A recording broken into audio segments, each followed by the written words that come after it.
Attorney Conti at saka si Attorney Butuyan, lagi nilang sinasabi, noon Let's natatawa face. ako, assistant to counsel ng ICC daw sila. Kasama po natin ang legal assistant o assistant to counsel ng International Criminal Court, si Maria Cristina Crisi Conti. Oh. Yun ang laging binabanderan nila. Kami, ang title namin, according to assistant to counsel. The Assistant to Counsel, Attorney Cristina Conti. Yung pala, hindi sila tinanggap. Sa ICC, di ba, binuking sila nung abogado ni Pangulong Duterte. Di ba rejected? All that happened was that there were two activist victims representatives by the names of Joel Butian and Cristina Conti. What they don't tell you is that they were not accepted at this present moment in time to be representatives of the victims. Oo. Wala, nanlambot. Ha? Hindi naman pala tigasin yan. Ha? Nanliit. Si Buto yan.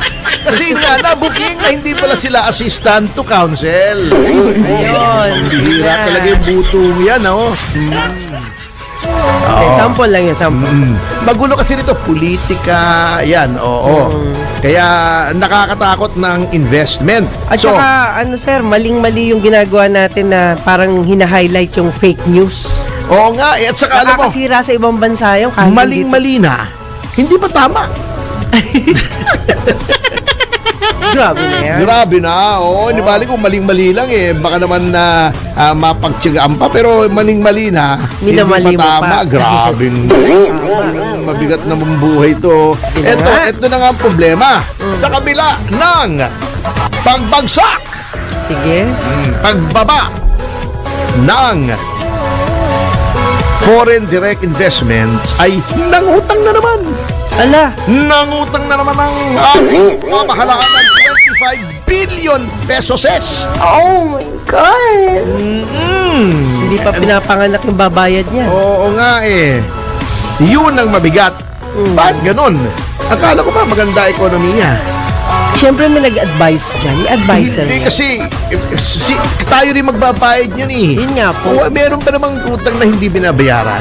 Kaya utang na loob, kaya yung utang ng gobyerno, kahit yung utang ng mga pamilya mo, yung utang ng ina mo, di ba? Babayaran mo yun pag hindi Yes. makabayad ng ina mo, di ba? Opo. Kasi sasabihin naman nung pinagutangan mo, ayaw mo magbayad, ina mo!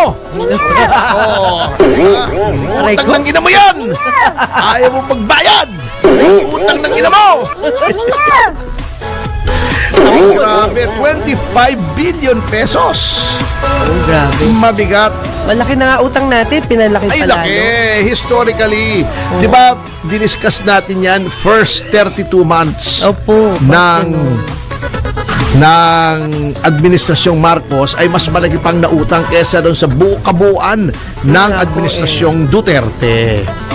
Tago, sasabihin nila yung mga Duterte ang naglulustay. Binabaliktad. Pambihira naman, kaya naman, huwag naman ganyan. Yan ang mahirap di ba? Meron tayong programa daw, poverty alleviation. May presidential advisor pa, lalong dumami yung gutom.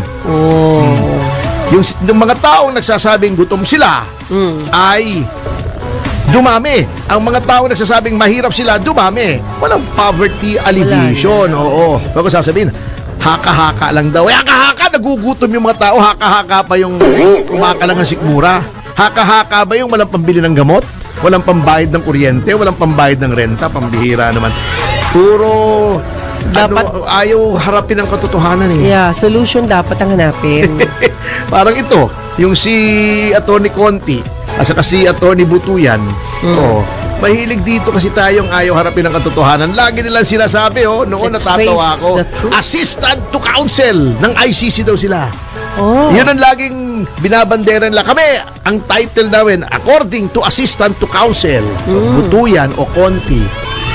Yung pala, hindi sila tinanggap. Sa ICC, di ba, binuking sila nung abogado ni Pangulong Duterte. Di ba rejected? Hindi na. Nung nabuking yun, ayaw na nilang gamitin yung assistant to counsel. Counsel of Alleged Victims. Kaya yan, si Buto yan. Di ba, yung si Joel Buto yan? Ay, Buto yan Buto. Nanlambot si Buto yan. Putulin. Buto naman palang ibinuga si Buto yan eh. Abaw. Wala, gali. nanlambot. Ha? Hindi naman pala tigasin yan. Ha? Nanliit. Si Buto yan. Kasi nga nabuking na hindi pala sila assistant to counsel. Ayun. Pambihira talaga yung Buto yan, oh. Sorry Buto talaga. yan eh, oh. Daming nasisilip. Oo, kaya nangyayari kay Buto yan at saka kay Conti na lang Konti ang na lang. naniniwala sa kanila. Wala, nakakatakot. Ay, nako! Ito pa namang si Buto yan. Kala niya makakapasok siya. Hindi na ipasok si Buto yan eh. Sa ICC. Nagsisisi siya tuloy niya. Kaya ang mali niya, kinukwento niya na hindi pa pala tapos. Oo, grabe. Yun ang mali. Oo. Umurong. Opo. Si Buto yan. Ala. Hindi pala kayang panghawakan. Si Buto yan, ano? Attorney, singit lang. Ngayon pa tayong Para minuto. kang si speaker talaga eh. Singit ka ng singit Hindi eh. po. Sabi nga po Demanda ka kasi- niyan sa ombudsman eh. Hindi, attorney, pakinggan mo lang to. Mahigit 1 milyon ang pagtatangkang hacking na ano mo na ba to? Na nakuha ng Commission on Election website at online President Finder mula Mayo 11. Hacking! Yes, medyo Mabigat. ano yan, di ba? Kaya, ano, yung mga tao ngayong nakikinig, nagtataka sila, what if nangyari yung mga ganyan? Oh, pero sabi naman ng COMELEC, hindi naman daw nagtagumpay. Pero nalaman nila. Nalaman nila. Siyempre, pagka may nag-hack sa system mo, lalo sa website mo, Oh, hindi sila nakapasok. nalalaman mo. Ah, okay. Nalalaman mo yan. Yun. Ako maraming beses ako na-hacking eh, hindi ko Ganun ba? nalaman. Ay, tayo, siyempre, hindi naman tayo mga IT eh. Yan. Ako noon, yung dating email ko na-hack. Pagbukas ko, biglang nawala lahat. Oh. Akala siguro nila makakukuha sila ng impormasyon tungkol sa mga bank account ko. Hindi nila alam sinauna ako. Hindi nila alam troglodyte ako eh. Alam mo yung troglodyte? Hindi po. Ano po yun? Yung parang caveman. Hindi ako magaling sa mga ano eh. Kala ko invisible eh. Mga yung technology. Technology. So wala akong mobile banking. I-hack nyo yung aking telepono. Ay wala kayong mapapala. Puro pagmumukha ko. Puro cellphone ko mapapala nyo. Wala kayong mobile banking kasi wala po akong mobile banking. Pag kailangan ko ng pera, pupunta ako sa bangko, dala ko yung passbook. Ayun, Ibigay mas ko yung safer withdrawal yun. slip. Oo, hindi nyo Mas mahahak safer kasi yun. walang mahahak eh. Opo. At least nakalista. Gusto ko ngang kunan eh, yung puwet ko eh. para magulat pag may nag-hack sa kanila, pag tingin nila, ano to? Grabe. Puwet to ni attorney ah. Para mapahit. Grabe. Ay, nako talaga. Oh. Talaga. Ay, anyway, ay tutuloy natin ang dating pag-aaral Alay, pagkabalik natin. Ay, siya. Puro, kaya nga, pansamantala, ay magbabalik po